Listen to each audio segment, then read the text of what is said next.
This is The Viaduct Murder, written by Ronald A. Knox and performed by Graham Scott.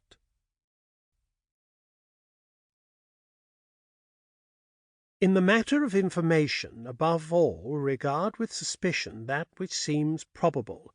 Begin always by believing what seems incredible. Gaboriau, Monsieur Lecoq. Chapter 1. The Paston Oatvile Dormy House. Nothing is ever wasted. The death of the animal fertilizes the vegetable world. Bees swarm in the disused pillar-box. Sooner or later somebody will find a use for the munition factories, and the old country seats of feudal England that bask among their figured terraces, frowning at the ignoble tourist down secular avenues and thrusting back the high road he travels by into respectful detours.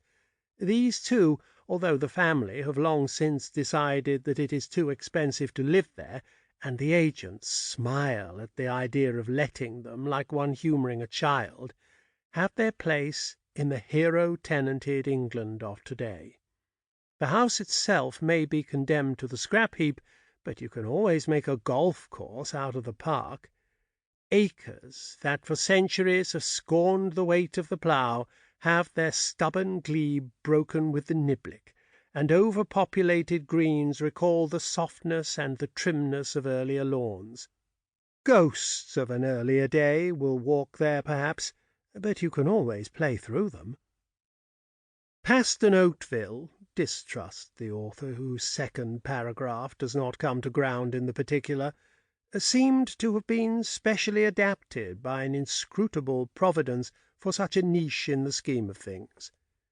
The huge Italianate building which the 15th Lord Oatville raised as a monument to his greatness he sold judiciously early out of the South Sea Company, took fire in the 90s of last century and burned for a whole night.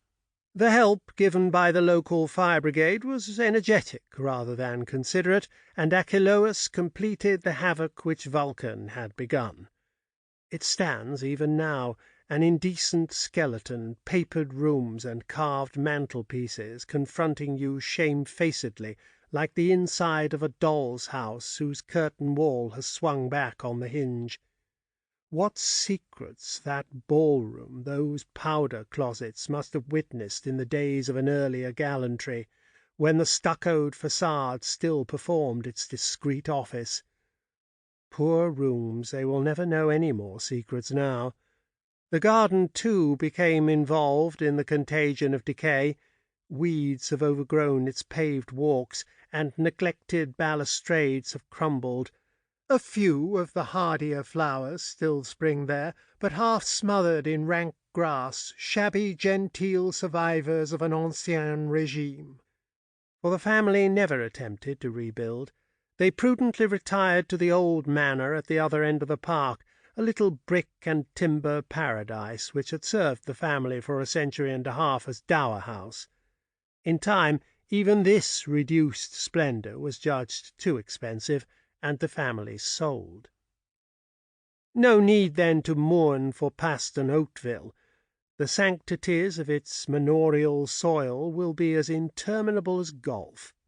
An enterprising club, seconded by an accommodating railway, has invested its rural solitude with an air of suburbanity. It is only an hour's journey from London, and the distance could be covered in 3/4 of the time if the club were less exclusive. Bungalows, each fitted with its own garage, and cottages that contain billiard rooms have sprung up in the neighbourhood. 30 or 40 of these, all rough cast and red tiles, conceal by a series of ingenious dissimilarities their indebtedness to the brain of a single architect. In the middle of these, the cathedral, the town hall, the market-place around which all their activities centre, stands the dower house of the Oatvilles, the dormy house of today.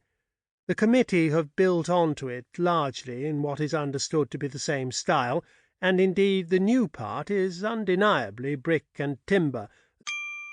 Sample complete. Ready to continue?